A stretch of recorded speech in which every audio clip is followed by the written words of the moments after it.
Hello, friends. Welcome to today's show. I'm Dr. Helen, founder and chief engagement officer of Dr. Helen Holton and Associates, and your host for Dr. Helen Speaks, Strengths, Resilience, and Leadership.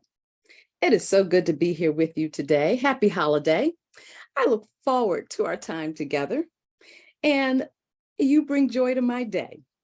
It's our hope that we're adding something to your day every time you show up, because it matters. As a lifelong learner, it's exciting for me to show up in this space to share with you new and interesting insights, perspectives, and learnings about life, leaders, and leadership. What I know as a leader, you're always on the lookout for something new and or useful to add or integrate into your leadership knowledge base. And that's real important because we all have one. That's what makes us unique and different from anyone else.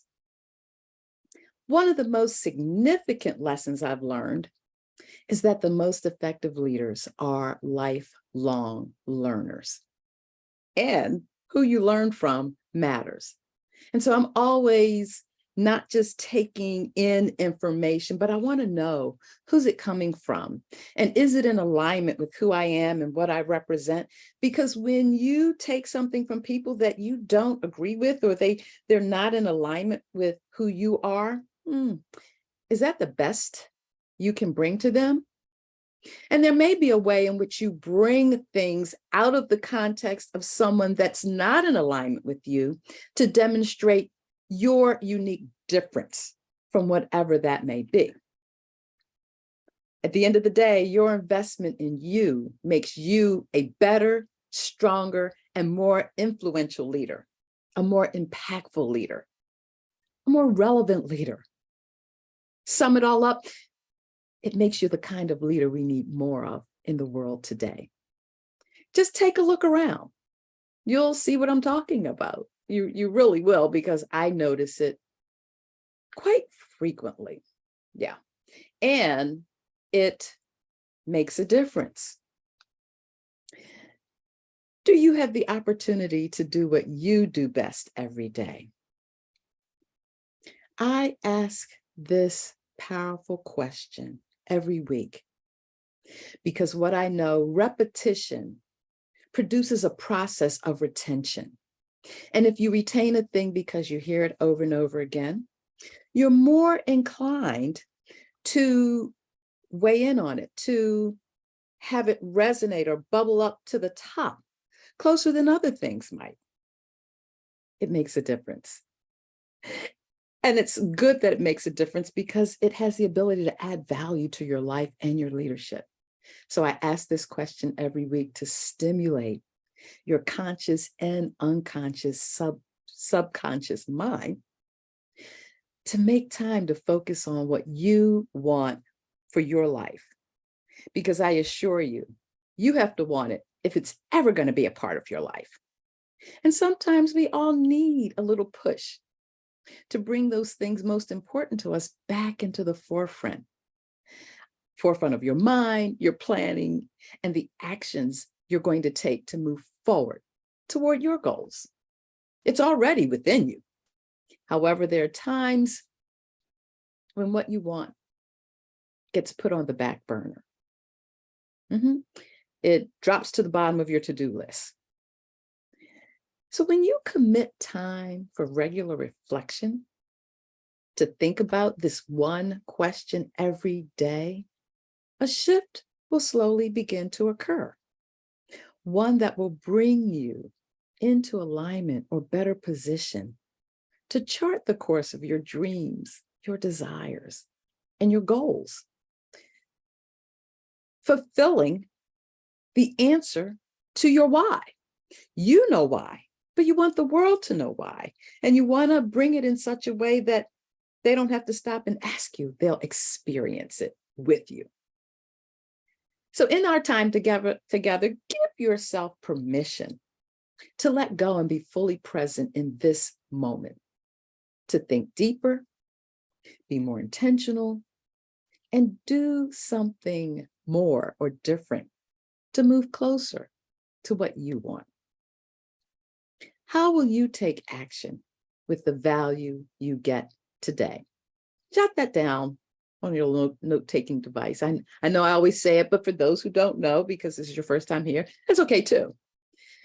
How will you take action with the value you get today? Let me know. I love to hear from you, and I appreciate it.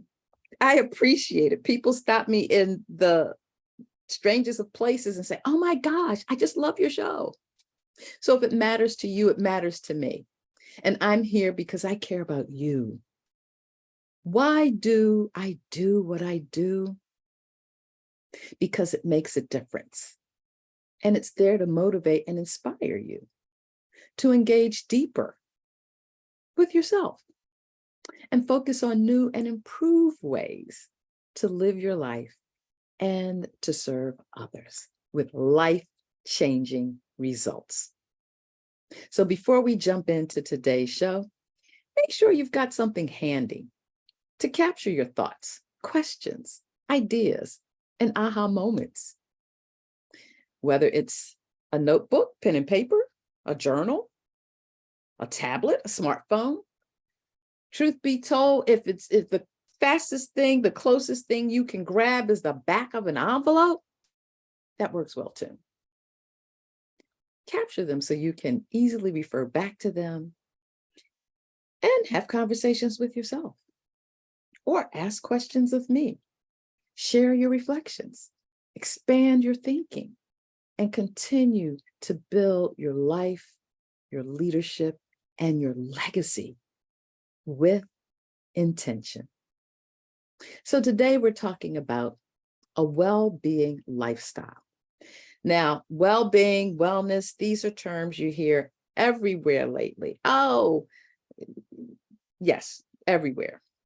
Well, I've been researching well-being for a couple of years now.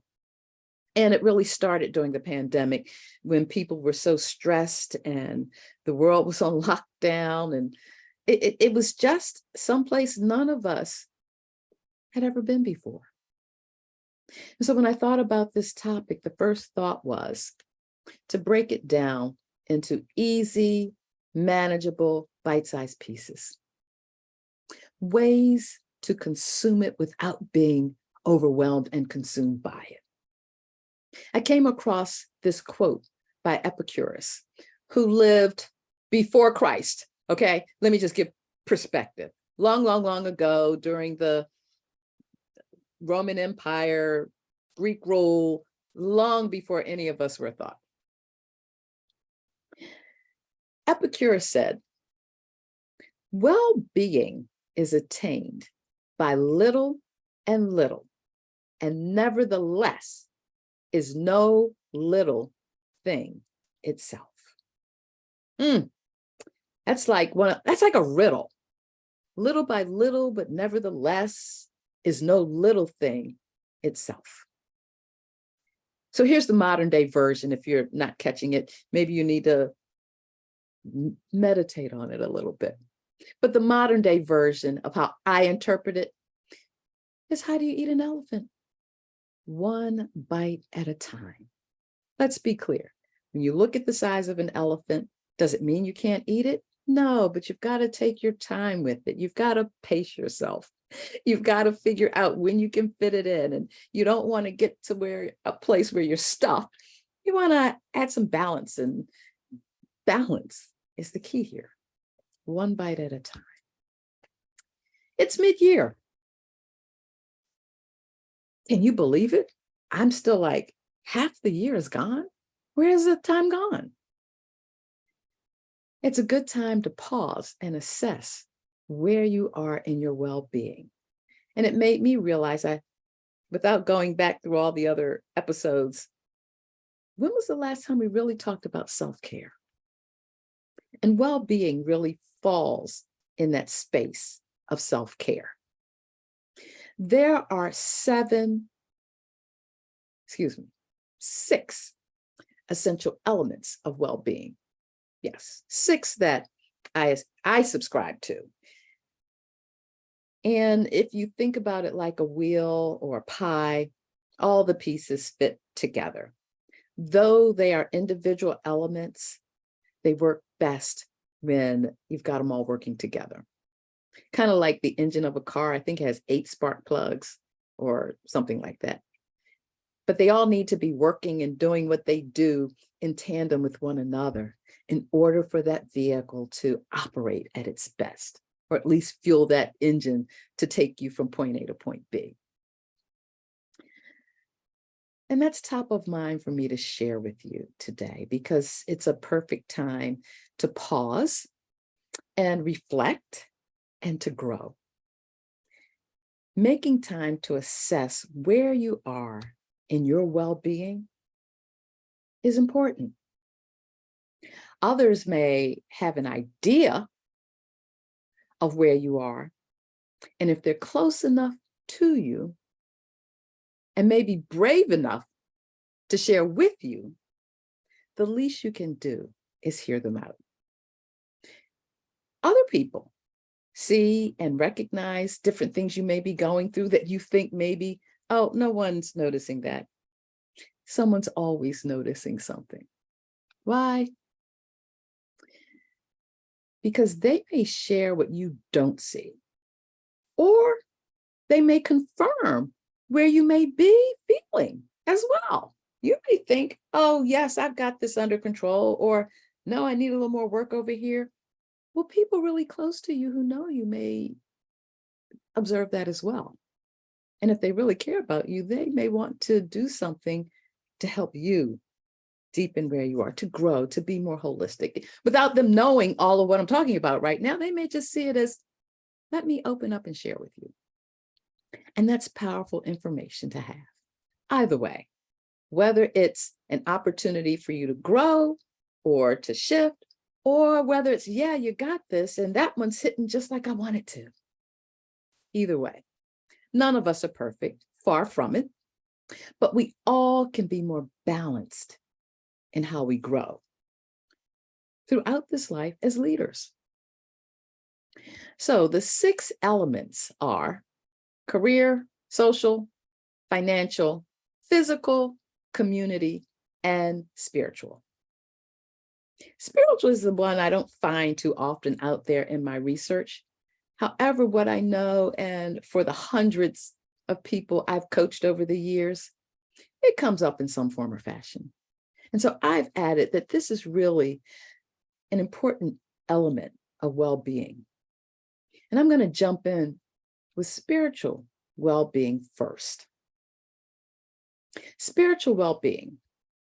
It's first on my list because it's the anchor that keeps me grounded, even when I'm out of balance overall. And it happens even to the best of us. So don't feel like you're the only one that ends up in that place and space, because you're not. Spiritual well-being, your spiritual well-being or faith well-being, or however you like to choose to refer to it, helps you manage all the other 5 elements. My faith anchors me. Whenever something is out of balance in life, I turn inward to God. And yeah, I turn inward. I don't say this to influence you one way or the other. I'm just sharing what keeps me from going overboard when I'm out of balance, when I'm aware that those elements of well-being are out of kilter. It's like a car that backfires. Something's just not hitting the way it should be. And it's important to explore and nurture your spiritual beliefs or values, whether it's through prayer, meditation, connecting with nature, or participating in community activities aligned with your spiritual preferences. So let's look at a couple of them. Prayer and meditation or are pretty self-explanatory as practices that you can do solo or in communion with others. I find putting this at the start of my day ensures that I connect with what anchors my life. It's also the most undisturbed part of my day. So what does that mean?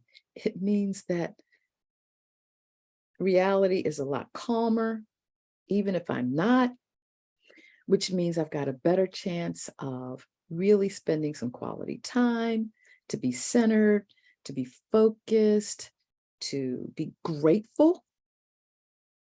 It's what gets me geared up to handle whatever comes my way during that day. Yeah. Spending time in nature is a way to connect with the beauty of the earth.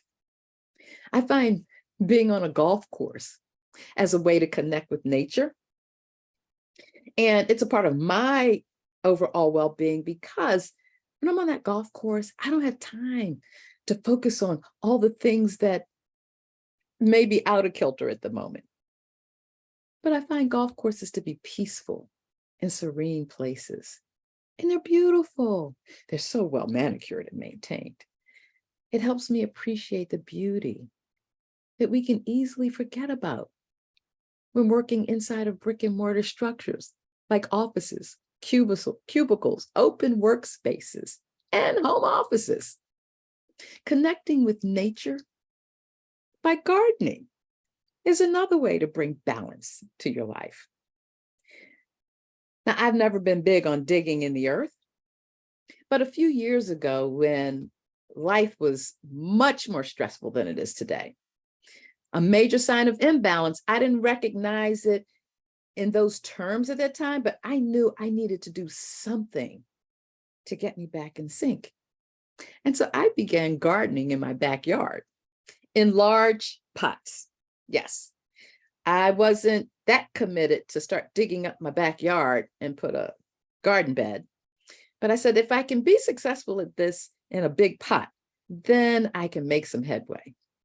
And headway I made. It shifted my energy and gave me a greater sense of peace. It took away distractions and added pleasure in a way, though it was work because I needed to read up and figure out what I was doing. And I talked to people either at a garden shop or, in Home Depot, Lowe's, all those places have a garden area, and figure out what I needed to do, soil, what grows better here and there. So it was new learning, new skills. The added bonus was to watch seedlings unfold into plants and then produce edible food that was organic and homegrown. Go figure. And it brought a sense of wholeness. Think about community activities you can do.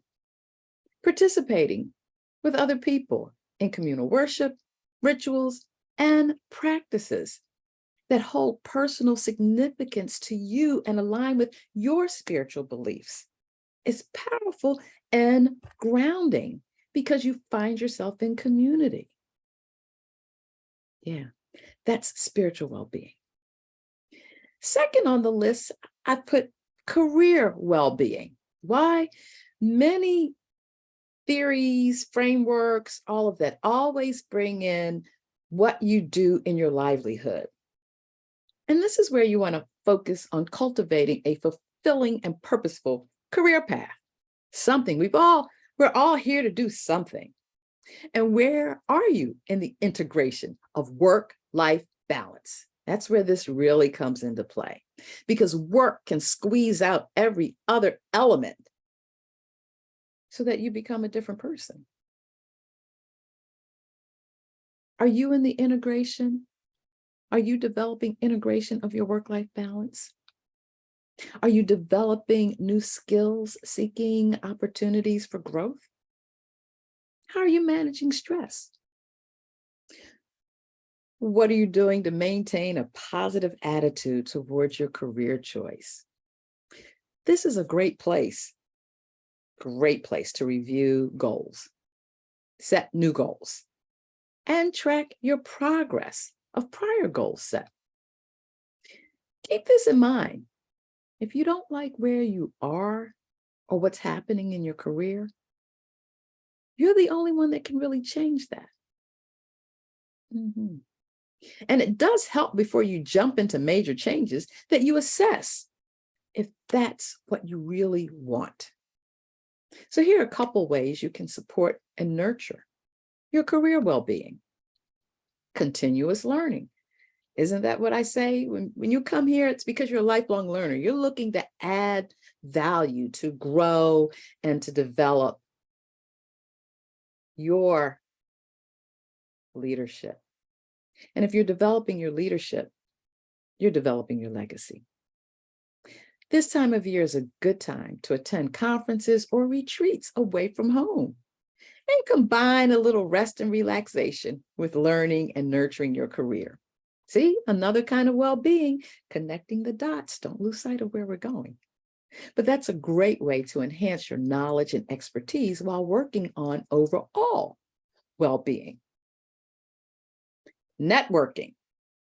Networking's getting a big boost these days because people are coming out again. They want to be around people. Can I just tell you, I've met people in person that I've only known for over a year, 2 years, by the little box on Zoom.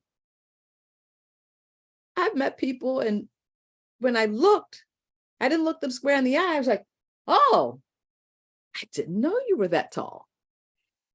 The things that we don't notice in captivity. And that's what it was like. So now that we've been removed from captivity, networking, engage in networking events, or join professional groups to expand your circle of contacts and build meaningful relationships within your industry or one you have interest in to learn more about it. This can also serve to spark your interest in areas you've thought about or considered adding to your current knowledge base, making you even more unique in what you bring to the marketplace, whether employee or employer. Seek mentors or coaches.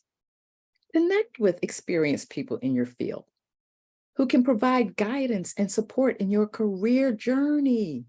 Whether it's staying in your current role, seeking to enter a new industry or profession, you may even want to explore shifting from employee to entrepreneur. This is a great way to explore what's next for you. Connect with someone. 3, social well-being. Social well-being. How much time do you spend nurturing meaningful relationships with family, friends, and your community at large? I mean, not relationships about work, about tasks to get completed, but just about connecting socially. When do you carve out quality time to connect with loved ones? And I say that because as I'm entering a phase of recognizing loved ones that need a little more of my time to support them on their journey. And it's a new experience, and I'm learning along the way to do it, but it's really important to do that. Now, don't confuse that with social well-being. That's a different kind of well-being.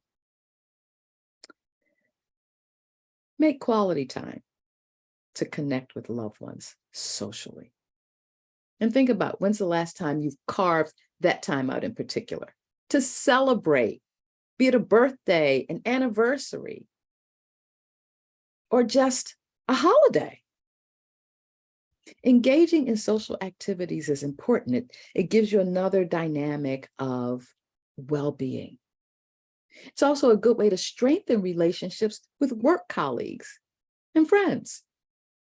Too often, I hear people talk about the duties of aging family members. Don't confuse this with social well-being. It is a responsibility. It is something you need to do, but be mindful that it has the ability to, for lack of a better term, stress you out. Think about those other areas, like your spiritual well-being, to bring it back down and keep you smoothing sailing. Practice active listening to enhance the engagement with your social connections. Don't just listen, waiting for your time to chime in. Listen and absorb what they're sharing with you. Here are a few ways to deepen your social well-being. A digital detox. When's the last time you seriously disconnected from social media to focus more on face-to-face interactions? It could be as simple as, I know folks who go to bed with their cell phones. If you do, start putting it on do not disturb mode from when you're shutting down for the day until the next day. Digital detox actually produces a physiological dimension that kicks in when you're meeting face-to-face in person with people, that deepens your social bonds. I mean, it's physiological. You can feel the presence of another person. It's really difficult to do on screen from your computer or your phone or your tablet. It's not that you don't get engaged, but it's not the same as when you're in person. Volunteer or join community activities. Now, the world is opening up and we're all getting used to getting together more to connect. This is a great way to increase your social well-being. It might be a little awkward at first, but that quickly goes away. We were created as relational beings, and the more we get back to it, the more we increase our social well-being. Join clubs or hobby groups. Great way to build new circles of friends or at least like-minded people when you connect around common interests to meet new people who share your passions. You make your social well-being engagement level grow.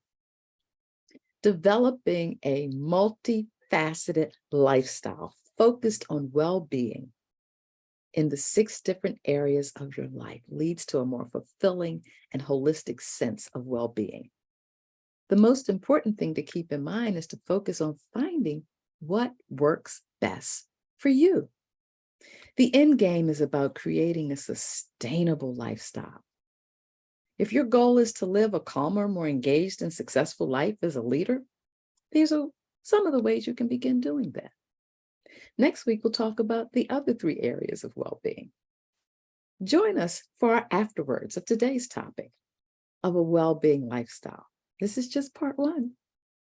And here's time for my super shout out of love and appreciation to the team behind the steam of Dr. Helen Speaks.